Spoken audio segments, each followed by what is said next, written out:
Olá, meu nome é Riamoni Berrel e meu trabalho é sobre o movimento corporal na aula de piano e o uso da pedagogia Dalcroze. Podemos dizer que a sala de aula de piano tradicional é de natureza sedentária, cujo foco é trabalhar as habilidades técnicas e intelectuais do aluno por meio da leitura, exercícios técnicos, memorização e interpretação. Em comparação, a vida musical fora da aula é repleta de dança, canto e fazer musical espontâneo. Acreditamos que trazer o movimento corporal, o canto e a improvisação para a aula de piano pode ser muito proveitoso para o aluno e valoriza essa relação natural que temos com a música. Por isso, estudamos o trabalho de Émile Jacques Dalcroze, que acreditava que a verdadeira aprendizagem musical ocorre através de experiências sensoriais no corpo. Na pedagogia Dalcroze, existem três áreas de estudo. A primeira é a rítmica, que desenvolve a compreensão de conceitos musicais através do movimento corporal. A segunda é o solfejo, que utiliza o corpo e a voz para estudar a teoria musical e a percepção auditiva. A terceira, improvisação, conecta a prática instrumental aos elementos musicais aprendidos por meio do movimento e canto, proporcionando a expressão artística e a rápida tomada de decisões. As três áreas se sobrepõem nos exercícios Dalcroze, buscando uma aprendizagem holística. O Dalcroze inova com a criação da plástica anime, um recurso para transmitir o caráter estético e expressivo da música através do movimento corporal. É importante salientar que a rítmica é bem distinta da dança, porque a dança é uma forma de arte, muitas vezes com movimentos bonitos, predefinidos, para realizar a visão do coreógrafo. Por outro lado, na rítmica, o objetivo principal é o estudo de música através da vivência corporal de conceitos musicais. Na nossa pesquisa bibliográfica para aplicar a pedagogia Dalcroze no ensino de piano, vemos que essa abordagem muitas vezes é utilizada como um estudo complementar aos estudos instrumentais, mas que há um esforço atual para trazer essa abordagem para a pedagogia do piano. Vou falar de alguns desses trabalhos brevemente. Del Bianco e Nalbandian propõem as estratégias originais de ensino para alunos de piano usando os escritos de Jacques Dalcroze e a interpretação dos princípios da pedagogia Dalcroze, respectivamente. Juntunen aponta que vivenciar corporalmente a música a ser tocada em conjunto com o estudo silencioso ajuda a gravar os movimentos na mente e a ativar o sistema nervoso que segue os comandos no momento da performance. O trabalho de Schnebly, Black e Moore traz a plástica anime para a aula individual de piano para trabalhar o repertório do aluno e melhorar a sua expressividade. Depois dessa pesquisa bibliográfica, implementamos as estratégias inspiradas na pedagogia Dalcroze com alunos adultos de piano. Primeiro, fizemos 3 sessões em grupo para apresentar a abordagem Dalcroze, trabalhando a consciência corporal e a presença no palco através de exercícios de aquecimento fora do instrumento. Aplicamos a osteofonia para entender a conexão entre o som e o corpo, entre a voz e o instrumento, e experimentamos também a plástica anime para trabalhar a expressão musical através do movimento corporal livre e direcionado. Em seguida, cada aluno apresentou uma peça na qual tinha alguma dificuldade. Por meio da plástica anime em grupo, os alunos conseguiram resolver suas questões em um tempo muito curto. Vimos que benefícios na internalização do fraseado e da dinâmica e na resolução de problemas técnicos que aconteceram de maneira muito rápida. Na performance, vimos uma melhoria na concentração do aluno, na sua projeção sonora e na conexão consigo mesmo, com a música e com o público. Entendemos, então, que numa aula de piano baseada na pedagogia Dalcroze, o aluno consegue atingir uma expressão, uma apreensão genuína da obra musical, o que deixa o seu fazer musical expressivo e único. Muito obrigada.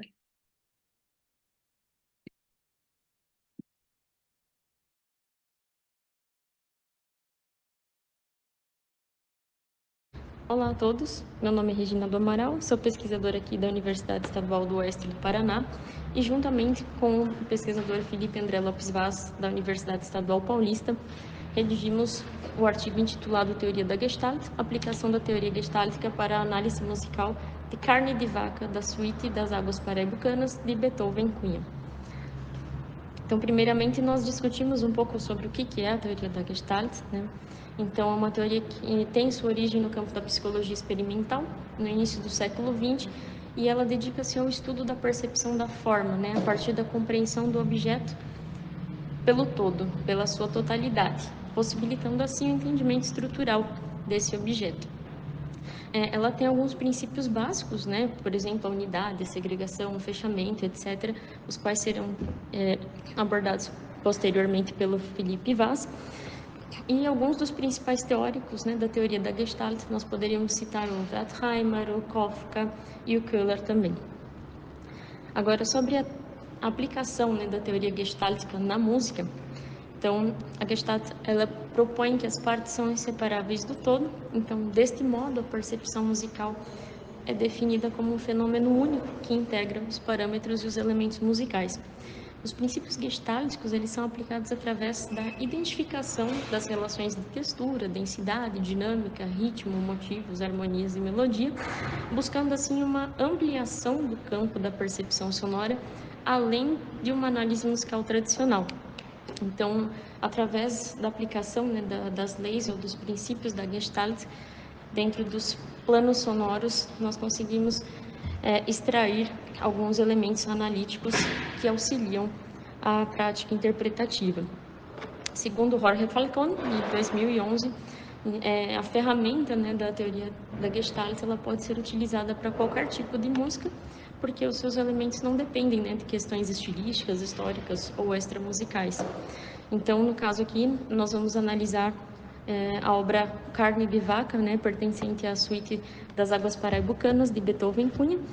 Então, Felipe vai abordar alguns dos princípios gestálticos explorados, né, nesta obra para auxiliar a prática interpretativa a partir das influências armoriais presentes na peça.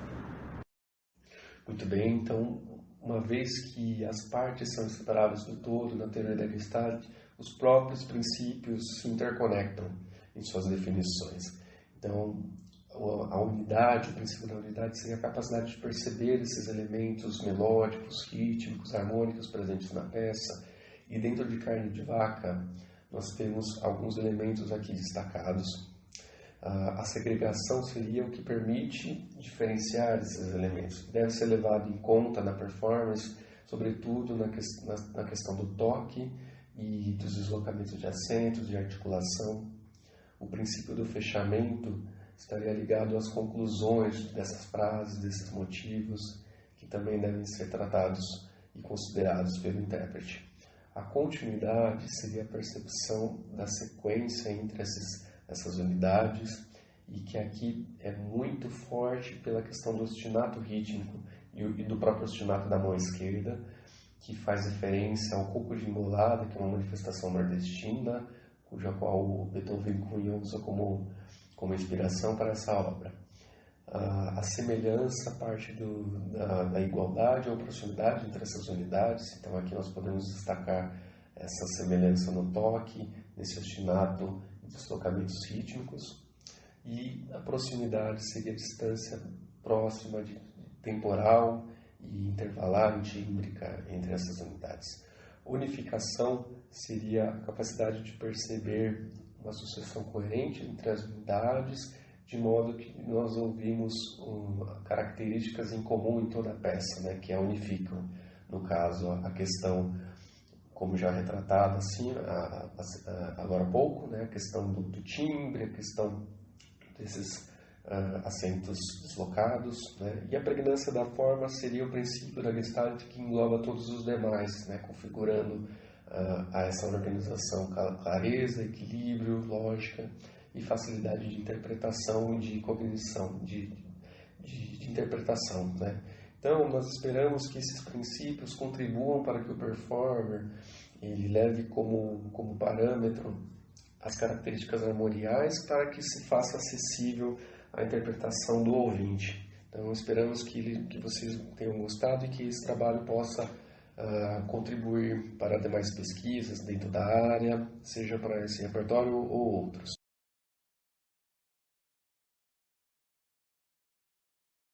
Olá, eu sou Wellington de Carvalho e vou apresentar o trabalho intitulado Interações sensório-motoras com gestos regenciais na atividade de colaboração ao piano em 2 conjuntos universitários. Texto escrito em coautoria com os regentes Cristina Emboaba e Eduardo Trojano. O objetivo deste trabalho é refletir experiências colaborativas em 2 coros extensionistas da Universidade do Estado de Santa Catarina, a partir de um relato de experiência amparado pela literatura pertinente. Essas reflexões partem do ponto de vista da colaboração pianística, interativamente relacionada com as ações coordenadas pelos regentes que atuam nos grupos. Com base em teorias atuacionistas da cognição, argumentamos a atividade desenvolvida junto aos grupos por uma perspectiva corporificada de ação pianística, considerando o contato sensório-motor com gestos musicais construídos por cada regente em relação às impressões sonoras impregnadas nas obras estudadas. Friesen e Póvoas abordam a habilidade do pianista como algo construído em situações de interação, onde elementos sociais geram redes de comunicação convergentes à construção musical. Essa interação promove tipos de atuações em rede, nas quais a coletividade própria da prática coral demanda um trabalho conjunto e coordenado que exige do pianista atenção e disponibilidade para agir diante de imprevistos. Ciambrone e Santos investigam a mobilização de conhecimentos tácitos e explícitos pelo pianista colaborador em ensaios coletivos.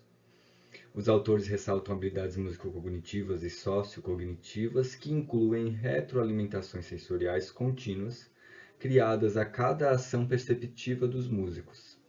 Essas formas de produção musical dão base às discussões práticas relatadas adiante.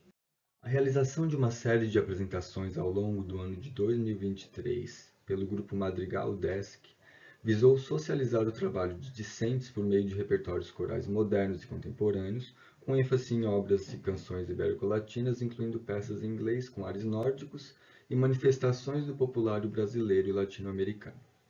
A participação nos ensaios exigiu capacidades tais como apresentadas por Friesen e Póvoas, incluindo um estado de atenção pronto a tocar o conjunto de sons correspondente ao compasso escolhido pelos regentes e ressaltar as linhas de naipe que necessitavam cuidado em cada passagem.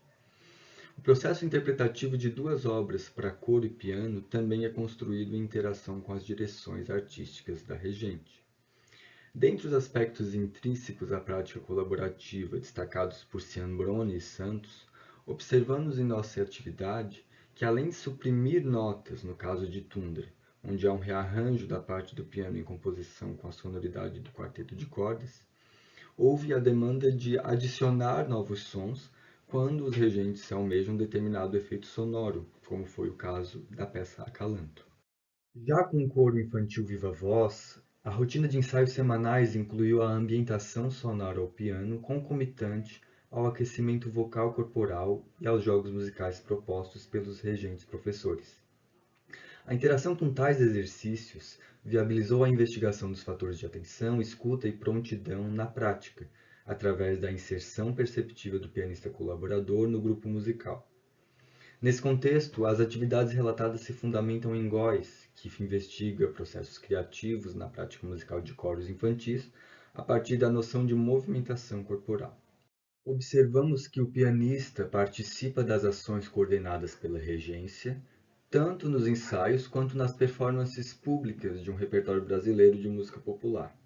Dessa maneira, a integração entre piano e vozes busca maneiras de mobilizar musicalidades e efeitos sonoros por meio de informações corporais e de movimento postas no espaço de atuação a partir do estímulo dos regentes. Nesse sentido, vemos a possibilidade de agregar nossos estudos entre ação pianística, sentido sinestésico e cognição musical corporificada a investigações sobre corporeidade na prática coral e gestualidade no ofício da regência. Souza define gesto regencial como um movimento que busca comunicar uma ideia musical e provocar uma reação sonora em conformidade com a obra interpretada. Povas e Barros abordam a sincronização entre diferentes gestuais musicais simultâneos sob o ponto de vista da coordenação motora e organização da prática.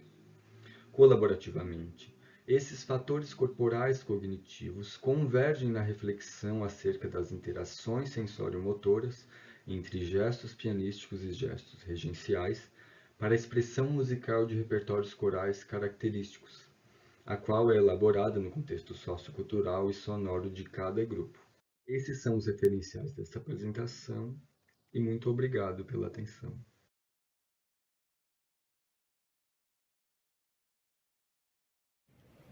Olá, meu nome é Eli Benassi e essa comunicação é resultado da minha pesquisa de mestrado, que ainda está em andamento, orientada pelo professor Fernando Corvisi, e possui como título Gesto e sua implicação na execução dos clusters da sonata número 3 para piano de Almeida Prado, se enquadrando aqui, no tema central desse congresso, o corpo em cena na performance musical.